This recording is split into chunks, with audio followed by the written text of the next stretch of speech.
Welcome to biotechnology lecture series for the LMS. So in the previous lecture we have discussed about the protein configuration or the protein structure. We have discussed the primary and the secondary structure of the protein, and in today's session, session 15, we'll be discussing the tertiary and the quaternary configuration of the protein. So, the tertiary structure of the protein will have a single polypeptide chain backbone with one or more protein secondary structures or the protein domains.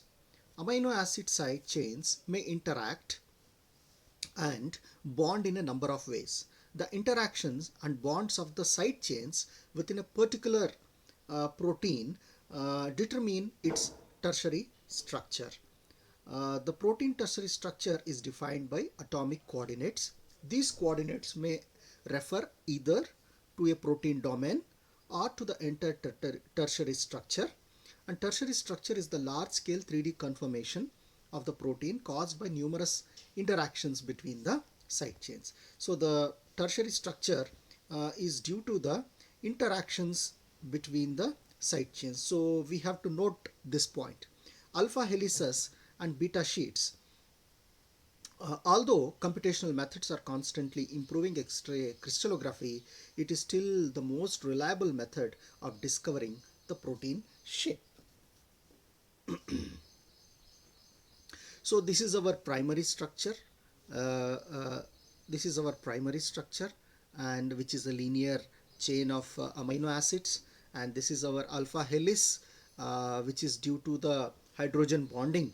And this is our beta sheet, which is a secondary structure. And here in the tertiary structure, you can see a beta sheet and a alpha helix. Both are interlinked, both are joined by some bonds, both are joined by some bonds that we will see here. What kind of bonds, so, and what kind of interactions we can see. So the bond types can be, or the interactions can be, hydrophobic interactions. These amino acids orient themselves towards the center of the polypeptide to avoid the water, to avoid the water. So this is an hydrophobic interaction. And here you can see the disulfide linkages, right? S and S you can see here.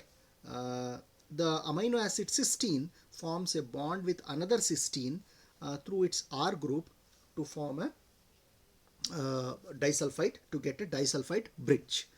And the third type of interaction that is going to hold the hydrogen bond is the polar bond.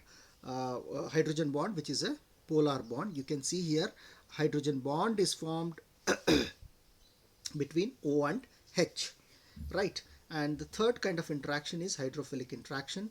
These amino acids orient uh, themselves outwards close to the water to form a hydrophilic interaction. So here again you can see an H and OH, O and H bond. And the last type of interaction is the ionic bond. Positively charged R groups bond together. So here we can see the ionic bond.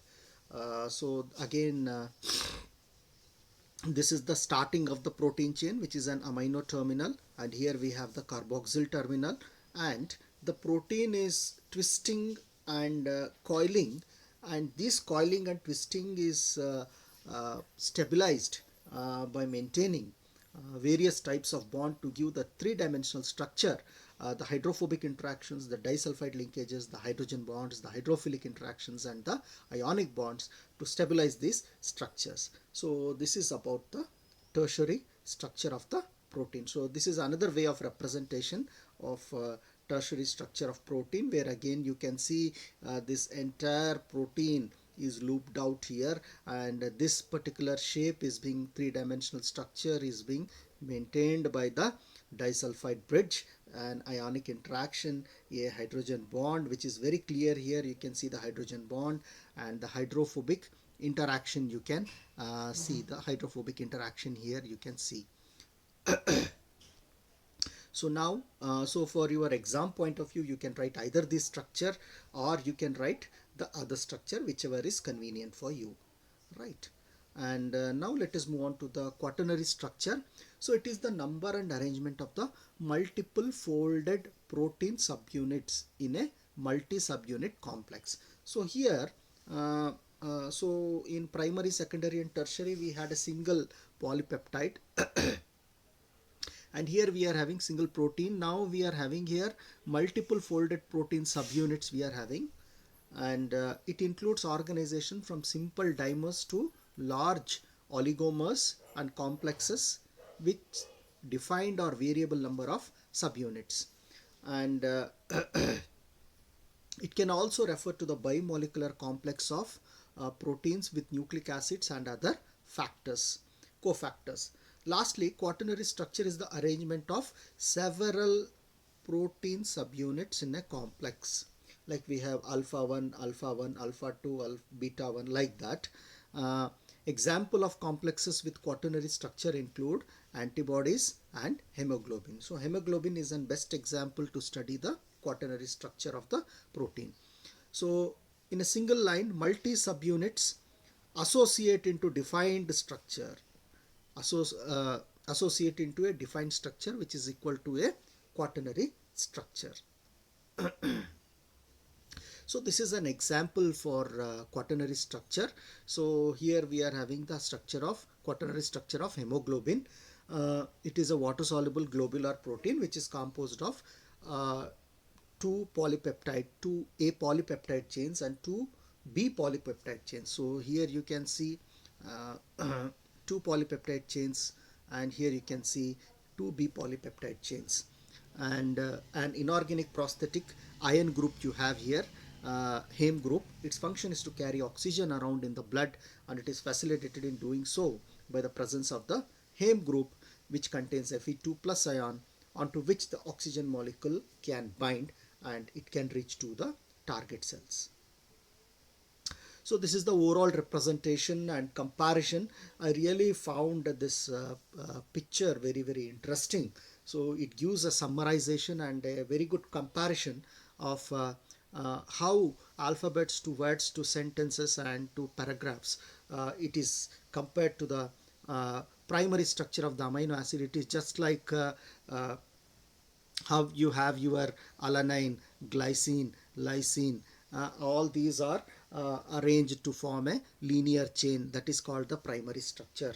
And when you come to the word level, so all these are joining together to form a word like thing, which is somewhat complicated, which is somewhat little bit of higher dimension or higher complexity compared to the single alphabets or single letters. So the secondary structure is compared to the words, which is alpha helix and beta plated sheets, and we know how the secondary structures are stabilized by hydrogen bonds. And the third is how these words, the third is the tertiary structure, how these words associate, how the alpha helix and the beta sheet uh, associate, and they form certain bonds and some interactions to form sentences, and these are compared to the tertiary structure of the protein. So these two interact and they form a more complex structure, and that is a tertiary structure. Words join with other words in other ways, words join with other words to form a sentence. So, and now it is the quaternary structure. Here many sentences join to form a paragraph. It is compared like that. So here antibodies and hemoglobin, like important proteins, uh, antibodies are a useful tool in the advancement of research in practices like Western blotting, immunohistochemistry, immunoprecipitation, and flow cytometry, which all rely on antibody. So in antibody, we have different proteins associated together to form a large quaternary structure.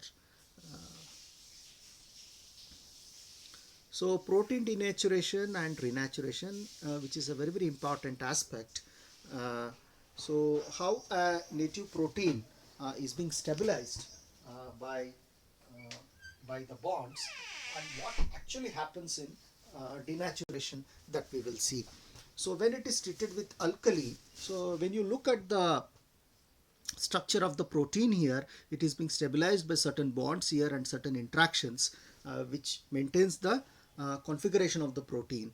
And when we add urea, it breaks the disulfide bonds. So when the disulfide bonds are being broken, the protein unwinds, the three-dimensional structure is being lost. So when the shape of the protein or the structure of the protein is disturbed, its property and function will also be disturbed. And we call this phenomena as denaturation. And removal of the denatured urea and reductant mercaptoethanol allows the protein to renature. So when we remove the denaturating agent like alkali or urea, and when we add a reductant like mercaptoethanol, it allows the protein to renature, and again the disulfide bonds are being formed, and the protein structure, it looks like the original structure, the native structure. uh, so this is about denaturation and renaturation of the protein, which is a very very important aspect. Though it is not in your syllabus, you should know when you are reading protein, it is very very important to understand what happens when you uh, what do you mean by protein denaturation, actually why the protein becomes useless or it becomes non-functional. What is actually renaturation? Everybody says that because technically this is going to happen when the bond